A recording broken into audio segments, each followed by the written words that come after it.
My brother Theo doesn't speak much, but when he paints, he says everything. He was diagnosed with nonverbal autism at age 3. Doctors told us he might never communicate, but they didn't understand his language wasn't made of words. It was made of color. By the time he was 10, he was painting abstract landscapes with breathtaking clarity. At 16, a local gallery picked up one of his pieces. Last year, at 23, his work sold at a Sotheby's charity auction for $2.4 million. The art world calls him the Silent Storm. Theo still lives with me, and when the weather is nice, he paints outside on the shared patio behind our condo in a gated community in Northern California. Our HOA is known for being a bit uptight, but no one's ever given us serious trouble until Karen Myers took over as HOA president. Karen is the type of woman who enforces rules with binoculars and a clipboard. She once fined our neighbor $50 for having a non-regulation wind chime. One quiet Saturday, Theo set up his easel in the patio garden. He was working on a commission for a museum in Berlin. It was large, almost 4 feet wide, and filled with sweeping hues of gold and indigo. His brushwork was smooth, deliberate. He lost himself in it for hours. When I came out to bring him water, I froze. The canvas was gone. His brushes were gone. His paint tubes gone. Theo stood by the empty easel, wringing his hands in confusion, eyes wide. I ran inside and checked the security camera we'd installed above the patio. There she was, Karen, marching up with gardening gloves, scowling at the mess, and pulling the canvas off the easel like she was tossing a pizza box. She rolled it up, stuffed it in a garbage bag, and walked off like she'd done us a favor. My stomach dropped. That painting was worth over $300,000. I called her immediately.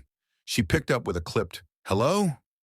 Karen, where's the canvas you took from our patio?" I said, trying to stay calm. "That mess?" She sniffed. "I threw it in the dumpster. Looked like graffiti. This isn't an art studio. It's a residential community. I'm cleaning up visual clutter." "That clutter is a commission piece for a European museum," I said, voice rising. "My brother is autistic. That's how he communicates. You threw away a $300,000 painting." There was silence. Then, "Well, how was I supposed to know? You weren't supposed to touch it at all." I grabbed my keys and ran to the dumpster. By some miracle, the bag was still near the top. I climbed in and pulled it out. Paint smeared, canvas creased, but mostly intact. Theo watched me unwrap it like I was unearthing buried treasure. When I showed it to him, his face lit up with relief, but I was still furious. I posted about it on a local artist forum.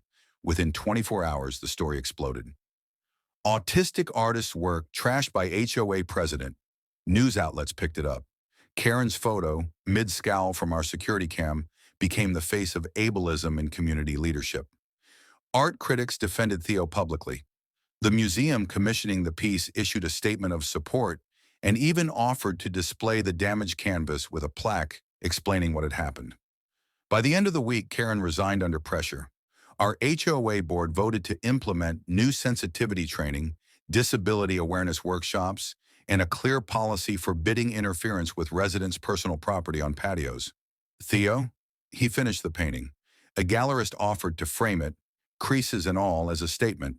At its Berlin unveiling, it was titled, "Still Here." It sold for $1.9 million. Back home, Theo now paints with more neighbors, stopping by to watch, many asking to learn more about his process. Children sit quietly with sketch pads. Even a local school invited him to give a demonstration, with me interpreting. People finally understand he's not silent, he's brilliant, and some canvases speak louder than words.